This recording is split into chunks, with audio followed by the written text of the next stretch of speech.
What's up, guys? In this episode of the Bailey Joe Card Show, we got the chance to talk to the Card Godfather once again. We talked to him about some of his strategies for listing cards on eBay, how he thinks ripping hobby boxes could potentially be profitable, and we also touched a little bit on PSA grading. But before we get into this episode, I just wanted to talk one last time about our personal breaks happening this Sunday at 6 p.m. We got blaster boxes for $30 and mega boxes for $65. You're not going to find them any cheaper, and if you spend more than $45, you'll get free shipping. So if you want to be a part of our personal breaks this Sunday, head on over to our website right now, baileyjoecards.com, and just sign up. It's going to be a great time and you're not going to want to miss it. If you're not subscribed to the channel yet, please make sure to do so, and I hope you enjoy the show. 3, 2, 1.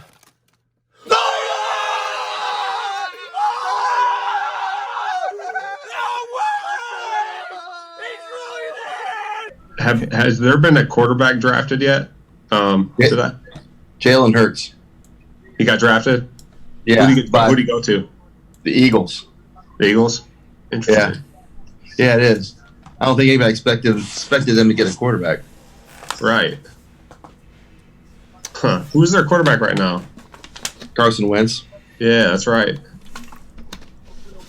I pulled one of his out of I think the hobby box, the snakeskin ones. Yeah. Those are super rare. Those are pretty cool. Yeah, those are sweet too. Yeah, how rare are they? Do you know? Like, I would guess that there's less than 10 per box, like 10 per player.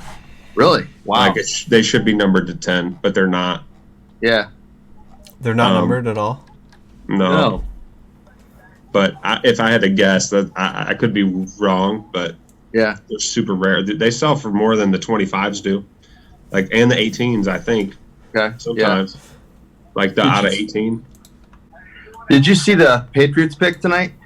I don't even know. Kyle Duggar. He went to a D2 school. Huh. And they picked him like the 4th pick of the 2nd round or something like that. I had an autograph of Kyle Duggar's for sale on eBay. And those were selling for maybe $2. Yeah. And I had no bids on it. It's up to like $12 right now. I saw like people are asking $100 for it. What? I know, like people are asking for it, and they'll actually put Patriots next to it, like one of the cards. Yeah, look up Kyle Duggar through your computer. Wow, kind of crazy. But that's just a guy that no one knew anything about. Mm-hmm. Just the draft pick makes the stock go crazy because it's the Patriots. I know. Some of these NFL teams have crazy followings, like the Cowboys. Yeah, crazy. That anybody that's drafted by them is just going to go crazy through the roof. Like CD Lamb. I had those 2 autographs that went nuts last night. But that's the strategy. Buy boxes, and then whatever your good players you pull out of them. Yeah. Put them up for auction during something like this. Yeah, that's what this guy did, because he actually put Patriots next to that Kyle Duggar's name. Huh. So he just watched the draft, boom, put it on there, and then asking a ton of money for it. Wow. Crazy. Okay, so I have like 8 or 9 autographs of guys that I just don't really know who they are. Should I just throw each one up individually, or would you put those in a lot? I would do them individually. Yeah, for autos, that's what I was thinking too. Yeah. Now, what about what lots do you put together? Or typically you do lots for just one player? I do lots with base cards of one player. Of one player. I'll do it of one player. So like Patrick Mahomes base cards. Mm-hmm. And then I'll throw a few refractors in there too. You know, just to because then you can put refractor in the title. Yeah, right. Right. That's the hardest part, is putting the description in there that describes everything. Yeah. With limited amount of characters, you know. Yeah. That's tough. But yeah, I have a couple Tom Brady lots on right now that are just Prism Draft. Do you really? I want to look at them. Yeah, I do. How do I search your store? Do I just go to search? See, I have no idea what it's called. I've never named it. You gotta Google, or if you're searching for a store, just Google eBay store search. Like, go to that card that I'm selling. Can't you get on it from there? Oh, good point. Good point. What do you think it's gonna go for? 1,000. I have no idea. I know there's like 20 watchers. It's up to 425 now. Oh my gosh, I can't not believe you pulled that. I can't either. That's insane. Do you think that's the best card you've ever pulled? Yeah, it's the best I've ever pulled. Yeah. Is there a close second or not really? I was excited when I got a Zion refractor out of 100 out of 100 out of Select. That was big. You know. Wow. What'd that go for? I got 1,000 for that. Okay. What? Raw or just raw? Yeah. Yep. Have you ever sent cards in to get graded? That's the thing. I have never done that before. Like that's all new to me. I mean, I know that it costs like $10 or $20 or something like that to do it, but I've never had anything graded. Yeah. I put a lot of my effort and time into like studying that process, and I'm not an expert by any means because I haven't sent any cards in, but I have 180 that I want to send in that are in the under $100 tier, and then I think I have like 50 in the $100 to $1,000 tier. So in the $0 to $100 tier, they're like 10 to 15 bucks a piece. In the $100 to $500 tier, if you think they're worth that much after they get a PSA 10, they're like 25 a piece. Okay. And then if they're like 500 to 1,000, they're like 35, 50 bucks a piece. Oh wow! So like, you kind of got to know what I feel like what you're looking at. If you got to know it's a 10 if you're spending that much money, or have a Michael Jordan or something that's super rare that even if you get an 8 or a 9, it doesn't matter. It's crazy how much that impacts the price of some of those older cards. Oh my gosh, I know. Like you can have great raw cards, nothing wrong with it. That hardly goes for anything, but the same card graded goes for a lot more. A lot more. Like 10 times in some cases. 10, 12 times. Like a Roger Clemens. So the first PSA 10 I ever bought, Roger Clemens. Did you hear this story yet? Oh, okay. So it was like right when I got in, and I don't know why I got it. It's just because one sold for like $500, and I was able to get it for like $405. Okay. So it ended up it's up to like 500 right now. But then a couple weeks later, I was looking at his PSA 9s. Yeah. And there was a lot of 2 of them, and I ended up getting it for $28. Oh, no way. PSA 9. Yeah. No. Yeah, $28 for 2 of them. Wow. And a PSA 10 goes for like $550, $600 right now. Yeah.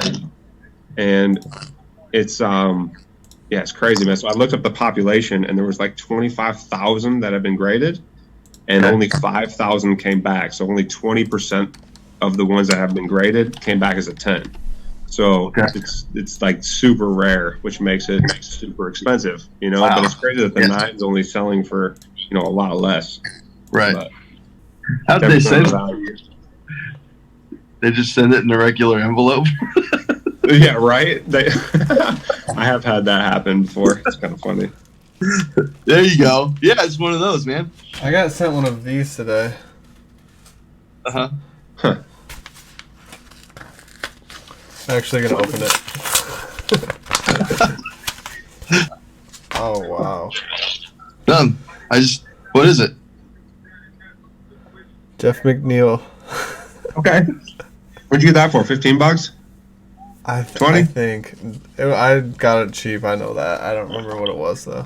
Yeah. Those are tough too, because the Topps ones that aren't Topps Chrome, those are like a 40% rate, man. Maybe even lower, like 33%. The Chrome are like probably like 2/3, I would say. Get 10s, 70%. $13 I got it. Well, not including shipping. It was $18 including shipping and tax. Yeah, that's crazy. I have 2 graded cards. They're both 10s.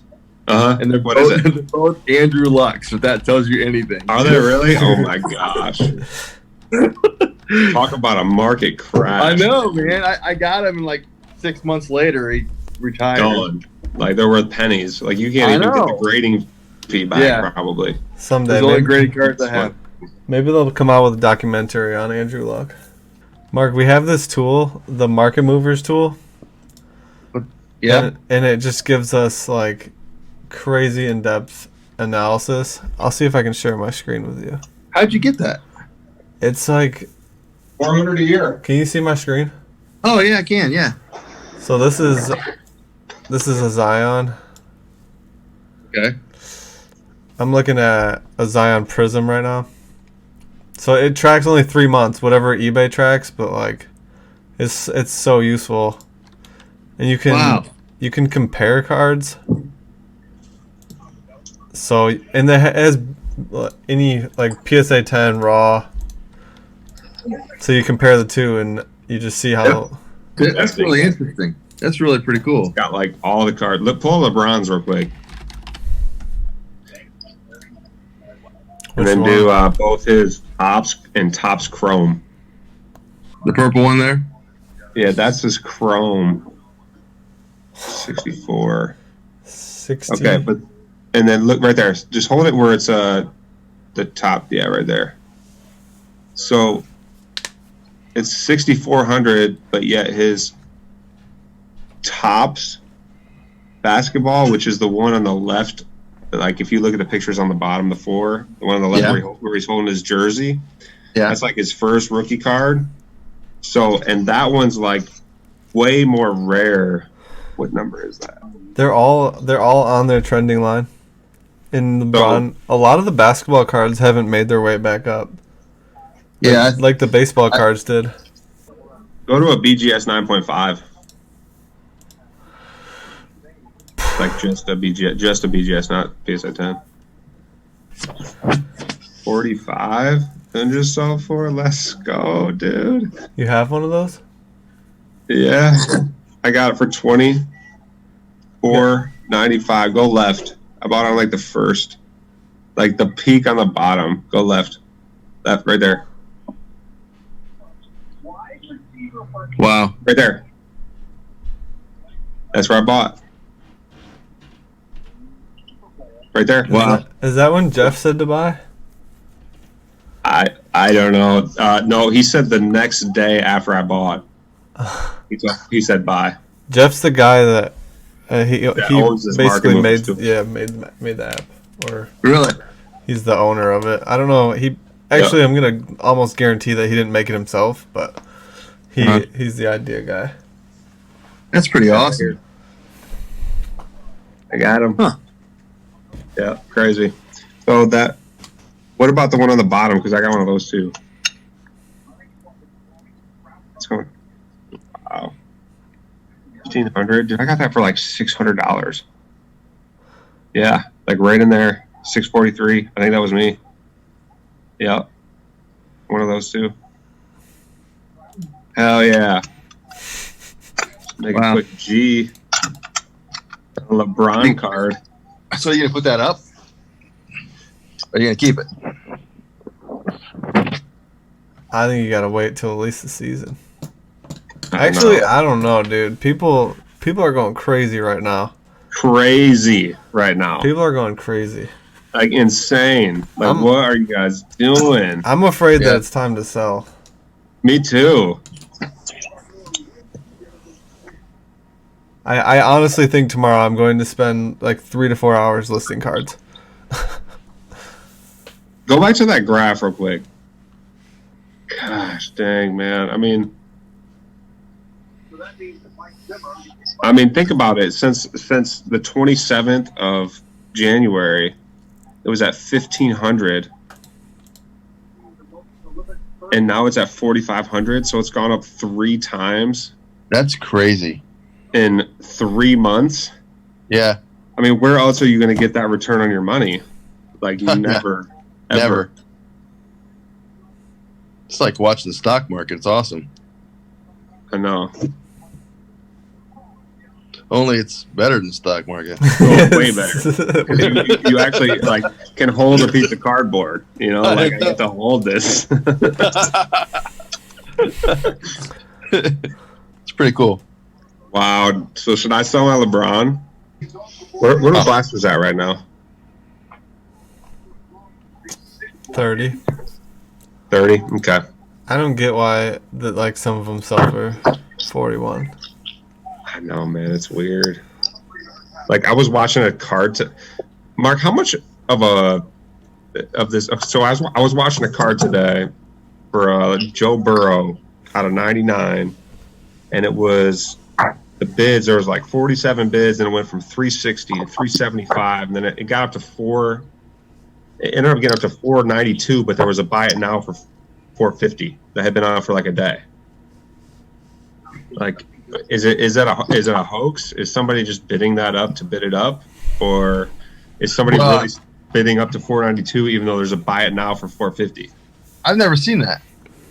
Really? I've seen it like 2 or 3 times. I swear. It goes past the buy it now price? Yes. That doesn't seem like that would happen. Like I know, because so I took it got up to 492 and my buy it, and there was like 2 or 3 hours left on it, and I took mine down because I was up for 499 buy it now. Yeah. And then I was searching and there was one at 450. And I was like, or accepting offers. It's like, man, maybe I should just buy this, but after eBay fees and stuff, I'm not making much. It's not worth it. Right.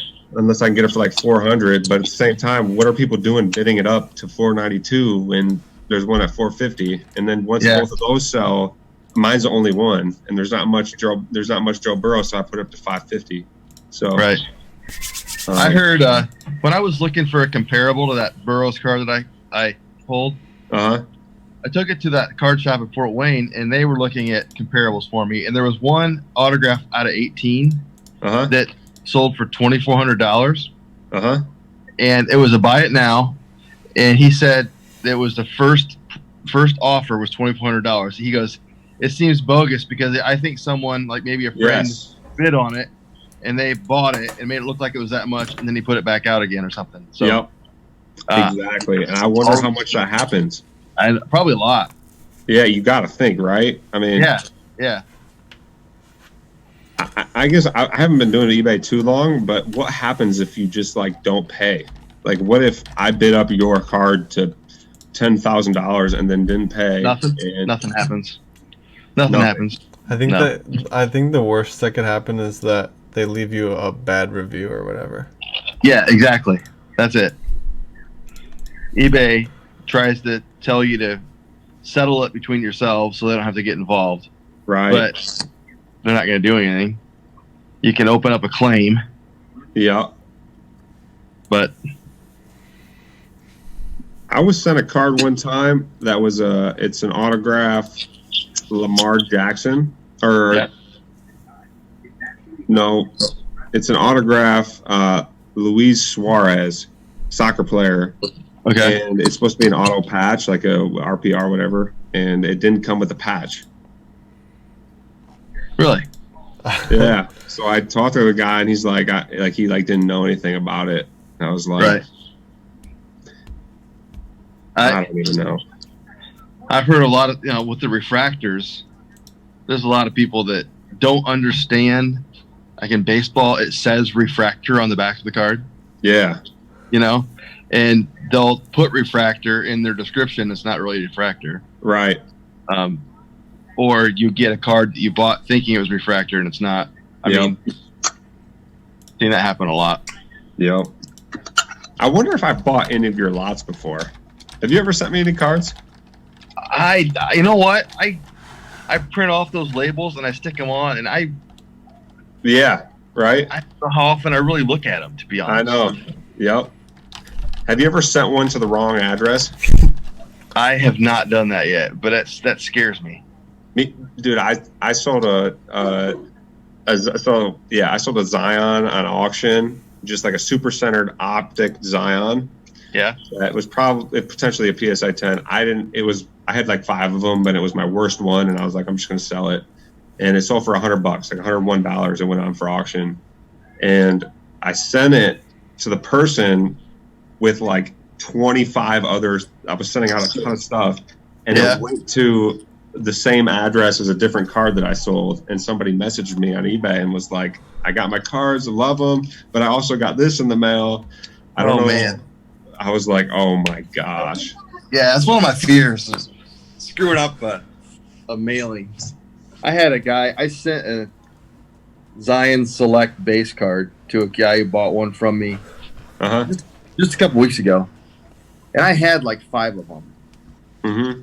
And I sent him, I sent it to him. He got it. He said, thanks for sending it to me so quick, but I noticed in the bottom right-hand corner is a little bubble, which I did not notice it at all. And so I sent him, I had him send it back to me, and I sent him one of my other 5, but just kind of, I hate that stuff. Crazy, because I'm not advertising it as mint. It's totally raw. Right. But, anyway, I'm just taking them out of the pack. It? Sign Select. Select. Like, was it a $100 card, $50 card? You got it for 50, around 50. Okay. 56, something like that. All right. I feel like that's really petty. You're buying a $50 card and you're going to complain about this. Yeah. Just throw it back up and take the hit. When I got it back, I could hardly see, like, what he was talking about. Yeah. So, I mean, I never noticed it at all. And, like, even if you did. I know. I want to say it's not advertised as a mint card. It's raw. Right. You're buying it on eBay. Yeah. You know? Like, this is the picture of it. I don't, like, if you want more pictures, message me. And if I have time, I'll send you more pictures. I don't know what you want. That's how I felt. But you're kind of, like, up against it. If you get up in an argument on eBay, you just rip you apart, probably. I don't know. Yeah. Do you buy those Zions, like, right when the boxes came out, or when did you buy them? I did, yeah. I did. It was interesting because, like I said, I was in Arizona when Select came out. So I called the Fort Wayne shop, and I got 3 boxes there that waited for me until I got back. And then I went all around Phoenix trying to find as many as I could in the stores down there. And at that time, they were like $400 a box. When I got back, because a week and a half vacation, when I got back, they were at $450 a box. And right now, I think that they're over like maybe $550 a box. Ones I've seen. So, but you could sell a lot out of those. $560. $560, is that what they are? Yeah. Yeah, so I was buying those for $400. I really wanted to get. How often do you get your money or make money on opening boxes? I say most of the time, because especially the last month with us being, my wife's quarantined. I'm still working, but yeah, it's just not a whole lot you can do, really. I just sat in my office and put a bunch of cards on eBay. Right. I had nothing else to do. So they're not high dollar cards. They're just cards that a lot of base junk. Yep. And I just noticed people were bidding on them. So if they're bidding on them, might as well sell them. Yeah. That's crazy. So you think that buying hobby boxes is profitable? I would much rather buy hobby over anything. Well, no, I'm saying like buying hobby boxes and ripping them is actually profitable. Yeah, at times. Yeah, I'd say most of the time. Yeah. Well, like even if it's not profitable, it's probably at least close. Yes. Yeah. For sure, especially if like randomly get a Jefferson Burrow auto, you know. It depends on what you're buying. Like the higher price stuff, obviously you're going to get better cards that are going to sell for more. Mm-hmm. You have to pay more up front. But if I were just buying Donruss, right? Yeah. So you're saying buy more. The higher end stuff people want, and it's harder to get. Yeah, I agree. I hope they keep it like that. I hope they keep it to the point where, like, if you open this box, you'll make money. Right. So keep ripping boxes, and we're going to keep our supply of cards down to make it so it just barely meets the demand or doesn't meet the demand for people, and that way prices will keep going up, and people will have fun with this hobby. That's because why if they mess it up, man, and I don't know, start pumping. It's so interesting now. Like with only football is this draft football. Yeah. You can hardly find it anywhere. I know. Right now. And I just think that's kind of unique. It's kind of neat. Yeah, that's what I feel like it should be like this. And it's the minute it's not like this, I don't know. I'm gonna have a tough time staying in. Like I'll be in the hobby, but I'll probably just get out of the boxes and the new stuff, and I'll probably just start focusing on old school stuff that I can just buy and collect and flip and whatever. So, right. I don't know. But ripping boxes, man, that's what's fun. Especially if you can put in time to sell lots and sell cards and make money doing that. Perfect. Kind of a rush, yeah. Yeah. Kind of a rush. I've never I guess I've opened one hobby box of NBA hoops. But other than that, I haven't opened any. But after hearing you say that, I would say we made money on that hobby box, NBA hoops. I got it for $100. I mean, my one card alone is like 55, and then I didn't even have Zions. And there was like 2 colored Zions that came out of there. I mean, if you took the time to sell those off, I bet you'd make some money. We did a group box break with our friends. That's cool. You should get in the next one. Super cheap. You got it Sunday? Yeah. At least look at it. Yeah, just watch it. Give us a view. I'll give you a view. My thing is I don't have Facebook. I don't get on Facebook anymore. Yeah. I have Twitter. I don't. Okay. So I get on YouTube. I can watch. No, it is all done on YouTube. Is it through your website? Well, the stream is on our YouTube, but you buy the boxes at our website. Who's the most popular person you guys have talked to in the whole collecting business? Who's the guy that owns baseballcards.com? Joe. Got baseball cards. Got baseballcards.com. He's in Georgia. Okay. Yeah. He's they're pretty big. They were the big card shop. They were card shop of the year last year in the nation, right, Really? Bailey? Wow. I don't know. Yeah. That's awesome. That's what the guy, I mean, if you just go to sports card investor, that's the YouTube you should watch. I mean, he's got a lot of good content. He's kind of an interesting guy, but I don't know. He's got a lot of good stuff you can take from him. But he's interviewed Joe from GotBaseballCards.com like 3 or 4 times on there. And Joe's like, I feel like he's the legend in this whole thing, man. He's been doing like 30, 35 years. His card shop was the #1 card shop voted last year in Georgia. He sells tons and tons of boxes. He's just a cool dude, just a cool old school guy. But I messaged them the other day because Georgia shut down and we're in Tennessee. Yeah. And I said, I'd love to potentially come down there and meet you, or like, I don't know. I know you guys are shut down. And he sent me a long message back on his Facebook. He was like, "Hey, Ben, this is Joe." And I was like, "No freaking way." That's awesome. So I thought that was really cool.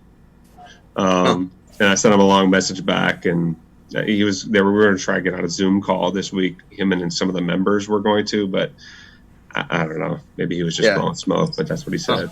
So that's pretty cool. I thought that was kind of cool. So I'd like to pick his brain about the grading aspect of things, because you can actually send them to him, and then he'll send them in for you, and it's about the same cost as you getting the PSA membership, because the PSA membership is kind of expensive too. I think it was like $200.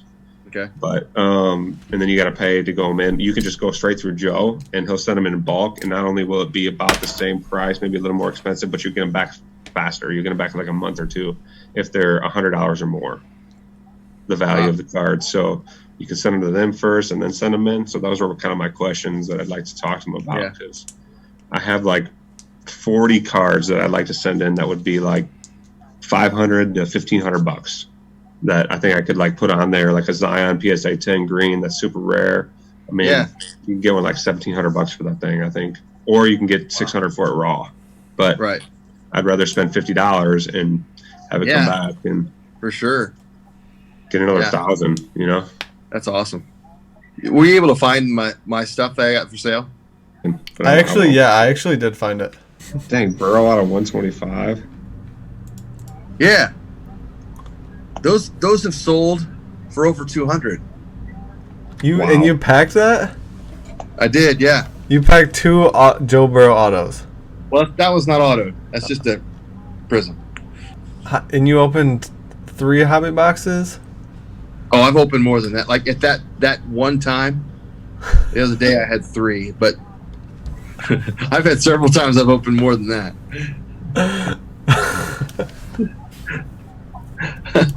What's the most expensive card you've ever pulled? That Joe Burrow probably.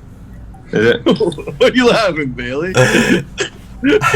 I just know. Yeah. I wish I could open that many hobby boxes. Like talking to the Godfather, man. Nobody's opened that many hobby boxes but the Godfather. Oh man. All right, I gotta go eat some dinner, guys. All right. Hey, it was fun talking to you guys again. Yeah, for sure. Let's do this again sometime. All right. Have a good weekend. All right. Sounds good. See you guys. I'll see you. See you, Bailey. See ya.